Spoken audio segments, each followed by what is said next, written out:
Nestled deep within the dense woods of New England, Ashwood Manor stood as a decaying relic of the past.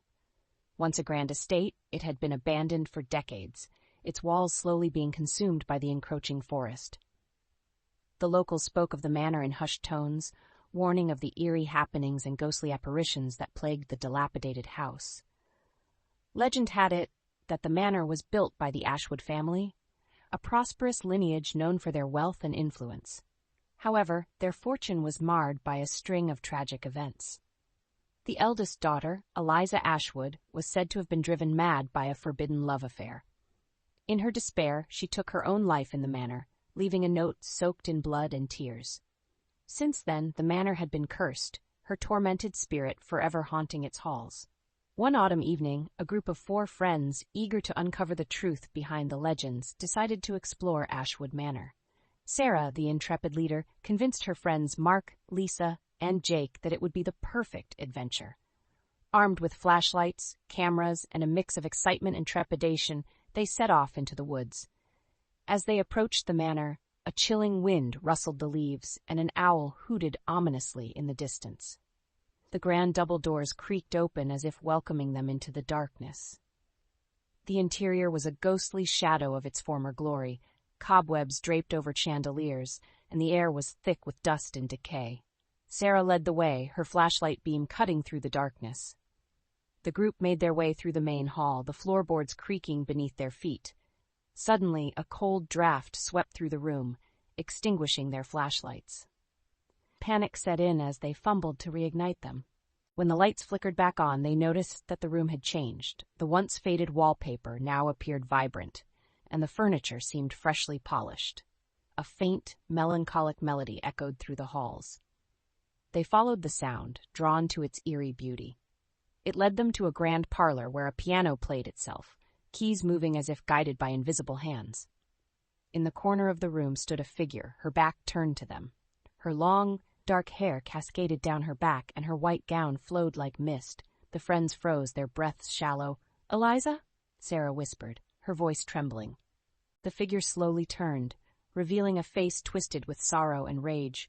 Her hollow eyes bore into them, and a blood-curdling scream filled the air. The walls began to bleed, and the room distorted around them. The friends stumbled back, desperately trying to escape the nightmare unfolding before them. As they ran through the twisting corridors, the manor seemed to come alive. Doors slammed shut, trapping them inside.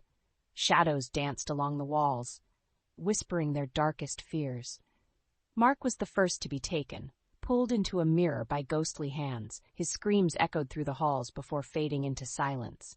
Lisa and Jake, gripped by terror, clung to each other. They found themselves in the attic, where Eliza's presence was strongest. The air was suffocating, filled with the scent of roses and decay. Eliza's spirit materialized before them, her ethereal form shimmering in the dim light. "You should not have come here," she hissed, her voice a chilling whisper. "You will join me in my torment."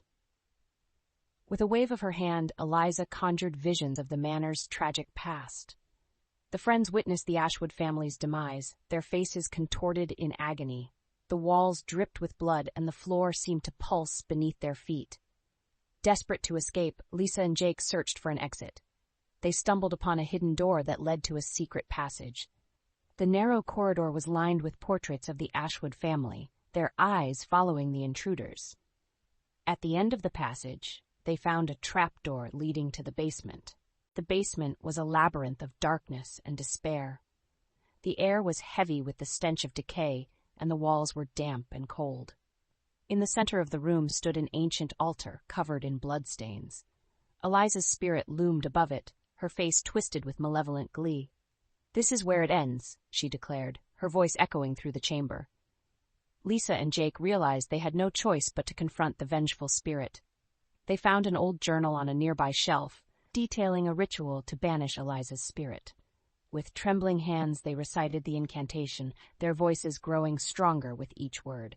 Eliza's form began to waver, her screams filling the air. The ground shook violently, and the walls cracked. With a final agonized wail, Eliza was consumed by a blinding light. The manor groaned and trembled before collapsing in on itself. Sarah, Lisa, and Jake stumbled out of the ruins, gasping for breath. The forest was eerily silent, the oppressive presence of the manor lifted.